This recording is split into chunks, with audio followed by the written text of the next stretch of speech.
everyone, welcome to my presentation for the construction firm. This is analysis for upgrading their truck fleet. It's a recommendation report. Let's dive right into it. The outline of this presentation will be going through the executive summary, to the introduction, to the research methods, then to the results, to the conclusions, and then to the final recommendation. The task that was assigned, the construction supervisors at the firm formally requested us to do a feasibility analysis for their truck fleet, assessing the needs of their supervisors and finding trucks to meet those needs with their current budget of $36,000 for each truck. Currently, they have 5 unique jobs performed by men and women. They're using trucks to transport clients, haul and tow materials, equipment, and carry heavy payloads. The construction supervisors shared their input on what trucks they need, and we simplified it, all 5 of those jobs, into 2 main criteria that the trucks need to focus on, which is fuel economy and towing and carrying capacity. First, to perform this research, we required analysis of trucks that would best fit the firm. We began with familiarizing ourselves with factors that determine a truck's performance: carrying capacity, fuel economy, towing capacity. The findings, there's many factors that determine a truck's performance, but these 3 main factors influence towing, carrying capacity, and these 2 main factors influence fuel economy. We're not going to focus on safety because we're only looking at 2015 and 16 models, and all of those models are properly equipped with all safety mechanisms necessary: airbags, towing and carrying mechanisms, etc. There's five supervisors: Chris Wetzler, Geordie Olson, Libby Sabinash, Hank DeVray, Sarah Fedarko, and they all have 5 unique stories. They're performing 5 unique jobs. So here's some bullet pointed information about their jobs that they're performing. The firm asked us to answer this specific question: what trucks should we invest in with a budget of $36,000 for each truck? So let's answer that question. Here are the methods we devised for solving that question. Assess the needs of the supervisors, acquire an understanding of factors that determine performance, build and record trucks in Excel, determine the criteria to be evaluated, etc., etc. So, task 1, we assess the needs of each supervisor. Earlier I showed you in the introduction the overview of the stories of the 5 supervisors. Chris Wetzler spends most of his time on the road, so he needs good fuel economy. Geordie Olson carries a lot of tools, fragile materials, uses the front seat as desk, tows 10,000 pounds regularly, so he needs power, cabin space, clearance, 4-wheel drive. The clearance in the 4-wheel drive is because he travels in rough areas, whereas Chris Wetzler is always on the road, so 2-wheel drive, not a big deal. Libby Sabinash tows every day, 7,000 to 9,000 pounds, and she carries obscure materials, 7 feet in length, so she needs a long bed and a lot of power. Hank DeVray, on the other hand, is traveling with clients and tows 10,000 pounds every day. Doesn't have seat belts in his current model. Go figure. He needs power, cabin space, and a long bed. Sarah Fedarko carries materials 7 foot in length, travels by herself usually, at least in her story she said all the time. She's constantly requiring a 4-wheel drive and at muddy sites, so she needs power, a long bed, and 4-wheel drive. Task 2, like I introduced earlier, these 5 main factors that go into influencing these 2 collectively and respectively. Let's talk about those. Gross vehicle weight ratio. This is a measurement of how much a truck weighs plus how much it can carry. A payload is how much a vehicle or an object can carry. As you can see in this expression, and as a visualization, if you can the concept together. This is a very lightweight go-kart, so this is going to be a very small value, and then it's not going to be able to carry much. Ideally, I've simplified this task here. All these factors, there's many factors that influence truck performance, so I've simplified it to these three for towing and carrying, and these two for fuel economy. So gross vehicle weight ratio, both respectable means of transportation, but what kind of job are you trying to perform? Are you trying to get a lot of weight from point A to point B, or are you just trying to roll around? Size of engine. In general, a larger engine will be more powerful than a smaller one. As you can see, 2.7 up to the 5.7. Axle ratio. At a glance, a higher axle ratio results in larger towing capacity but lower top end speed, and vice versa for lower ratio. Lower ratio will result in better fuel economy, better top end speed, but less towing capacity. Speeds, number of speeds. Ideally, more speeds, more efficient. Cabin space, we took into consideration based on the input.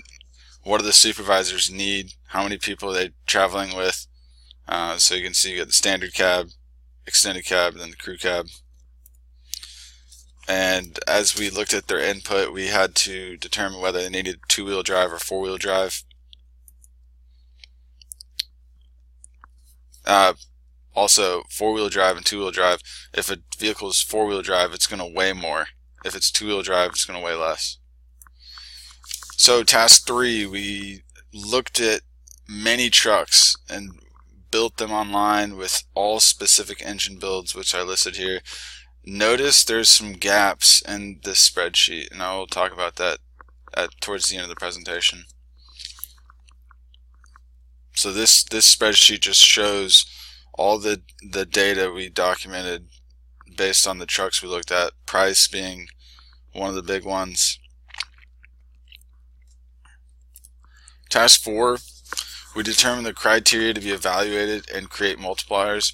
This is probably the most important step because we read the input they shared with us and determined what they needed. Chris Wetzler needs good fuel economy. Jordy Olson needs clearance, cabin space, power. Libby Sabinosh needs power, space, four-wheel drive, 7-foot bed, high GVWR. Hank DeVray needs space and power, etc. I take that back. This is the most important part, the multipliers. As you can see, this is a -3 multiplier. This concept I'm going to nail home. As you see, as we add all these up with their multipliers, this one will take away more from the total score. Because for Chris Wetzler, we want to focus on fuel economy. So 2.7 times the -3 is going to take away less than this value here. This will take the most. So ideally, the end result is we want to see the size of an engine. The smaller the engine, the better for Chris, because we're looking for fuel economy for this guy. For Giordi, we're looking for power. Power is the big one. So we got a 10 here because we want the largest engine possible. So we're going to find that this is going to result in the highest score, and axle ratio also results in higher power. So higher axle ratio, higher power. It just turns out that all these scores together result in an overall score being the best. And the negative multiplier goes to the price. We don't want a more expensive vehicle to get the highest score. The more affordable the vehicle is, the better the score it should get. So for example, this vehicle right here, or this one here, has the highest price. So it's going to be, that total score is going to be reduced the most just from this criteria. And Libby Sabinosh, as we discussed earlier, all their needs and the multipliers that go into evaluating those needs. And here's the multiplier for Hank and Sarah. Task 6, we concluded which trucks to recommend, and this was based on those overall scores. We'll talk about that in the results. So in the results, every task there was kind of like an insight. What we discovered when performing those methods. Task 1, we assessed the needs. It gave us insights to the jobs and the trucks we needed. Task 2, it helped us understand the criteria we were looking for. Task 3, we learned how to read those criteria when looking for trucks, and we began the search based on what we learned how to read. Task 4, we determined those negative and positive multipliers, which I showed in that past slide. Task 5, we developed a decision matrix and made calculations. This gave us the overall scores and showed us which trucks would be the best fit for the job, which I highlighted in green. Those are the best ones. Task 6, we concluded which trucks to recommend. As you can see, I highlighted in green, and it goes across the slide. Now keep in mind, all these trucks have specific engine builds.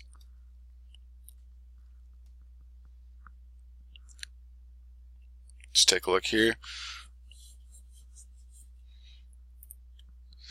The conclusions. Chris Wetzler, we concluded he could use the 2016 Ram 1500, the standard cab, 3.6 liter, 3.2 axle ratio, 8-speed automatic, etc., etc. Specific engine build, which is priced at $26,000. That's way under budget, so that's great for us. Geordie Olson, also, with the specific engine build we looked at on the spreadsheet, is priced at $33,000, so that's way under budget. Libby Sabinosh, again, specific engine build, and it meets her needs. She needed a long bed, a lot of power, which we can see the large engine and the large axle ratio and a large gross vehicle weight ratio. This is also priced at $32,000, which is under budget, so that's a plus. Hank DeVray, remember he's traveling with clients, so he needed a lot of cabin space, and he towed 10,000 pounds. Like I said before, all these trucks have specific engine builds, and this one's priced at $35,000, so it's under budget. That's good. And Sarah, lastly, another specific engine build to meet those needs that for the job she was performing. It's priced at $29,000, so that's under budget. That's a plus for us. So our final recommendations. We recommend that the construction firm invest in the 2016 Ram 1500 Tradesman Standard Cab, 3.6 liter, 3.2 axle ratio, 8-speed automatic, 2-wheel drive with 6,600 gross vehicle weight ratio and 6.417 foot bed for Chris Wetzler, which is priced at $26,740. The 2015 Ram 1500 Tradesman Quad Cab, 5.7 liter, 3.92 axle, 6-speed automatic, 4-wheel drive with 6,900 gross vehicle weight ratio and 6.33 foot bed for Geordie Olson, which is priced at $33,155. The 2016 F-150 XL Crew Cab, 5 liter, 3.73 axle ratio, 6-speed automatic, 2-wheel drive with 7,330 gross vehicle weight ratio and 8-foot bed for Libby Sabinosh, which is priced at $32,000, etc., etc. I wanted to make a big point here. Not all these companies disclosed on information that I was looking for, which I showed in this slide here.